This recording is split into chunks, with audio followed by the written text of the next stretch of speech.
The best radio, not on radio. We're live at the Detroit Bass Fest, September 3rd, and I am sitting here with Ralph Armstrong. Hey, Ralph. Hello, everybody. How are you, darling? Fine, and yourself? I'm blessed. I'm doing pretty good. It's wonderful to be at a bass fest in the city where the bass was highlighted for years and evolved, and that's Detroit, Michigan. We have a great history of bass players like Ron Carter, Paul Chambers, Michael Henderson, James Jamerson, Doug Watkins. Oh, man, I could just go on and on. Just so many great musicians come out of here with the bass. It's a great seeing you again. And let us know how did you get your start in playing the bass? Well, I started at 7 years old, and my uncle, Lee Crockett, was a bass player. And I started on the violin, but I didn't like it. But my uncle was a big influence because I didn't like the violin. He had this beautiful big bass, and I loved the tone of it. And it's such a resonant sound and masculine. Yeah. You know? Yeah. Manly. Okay. So are you playing tonight? Yes, I'll be playing at 10:30. Okay, so we get to hear the legendary Ralph Armstrong live on stage. Live in the D, baby. Are you from Detroit? Are you kidding? I went to Cass-Tech High School at Northwestern, yes. That's what's up. So what do you think about this gathering of all these bass lovers and bass players in one place? I think it's a beautiful thing because knowledge is a great thing. And when you have knowledge, you can better yourself. You can, you can have more direction in life. Whatever you're doing, if you know what you're doing, you can be better at it. And you don't have all the problems if you got some kind of direction. Because the more knowledge you get, the better you can be and the better your life is. Excellent point. I know. Knowledge is power, right? So do you consider yourself an educator of the bass or a music period to people? I am an educator. I've taught college for 5 years. I was at Oberlin for 3, Tri-C for 2 in Cleveland, and I've been teaching part-time at Michigan. I've been at Michigan State. So I passed the college professorship exam. Excellent. Okay. Do you ever take your bass to any of your classes just to show off a little bit? Oh, definitely. I have to because those students will get awful mad at me if I'm not playing or showing them what I can do. Definitely.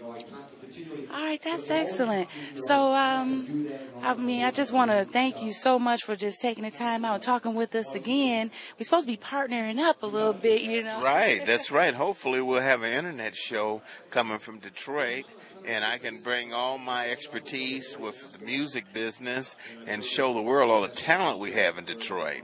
Because I travel all over the world, and we have all the great musicians coming out of here, just a melting pot full of musicians. So, what do you think your show will be called? Because all our people, they love our show, so I want to let them get a little sneak peek. What do you think your show will be called? I know, Music Detroit. That's what's up. Okay, all right.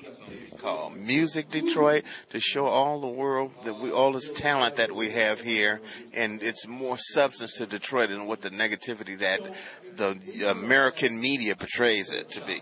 Because in other countries we're looked on in a different light because of the talent and the great human beings that come out of this region. And, we have a lot of educators that come from Detroit. That is true. So I want you to brag a little bit.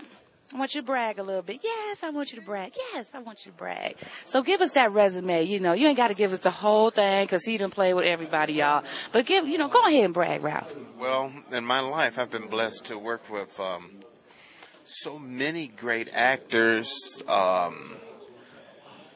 musicians from John McLaughlin, Jean-Luc Ponty, Carlos Santana, Frank Zappa, Herbie Hancock, Greg Fillinganes, Jeff Beck, Michael Narda Walden, who is one of my closest friends. I work with Blue Mitchell, Harold Land, Thad Jones in the world of jazz, Milt Jackson, Kenny Burrell, Miles Davis. Man, I can go on. And in the world of show business, Diane Carroll, Victor Moan, Gordon McRae, even Phyllis Diller, Henny Youngman. You wouldn't believe it. Oh, Aretha Frank, I recorded with her many times. Yes, indeed. That's just a few. Yeah, I know. Like I say, you have like a long resume of people, and also you have agreed to work with M.J. Robinson. He's an up and coming R&B star in the Detroit area. Definitely, the young man has a lot of talent, and I like what he's doing. The product is very good, very good. Like Detroit, he's got something different, some new stuff. Well, Ralph, I'm going to let you go ahead and get settled in before you have to go on stage. But thank you for taking time out with me again and hang with me. I will, baby. All right. Thank you. And you guys this is not the last time you're going to see Ralph. He will be on svmixradio.com. The best radio, not on radio. All right. Love you. All right, y'all. Thank you.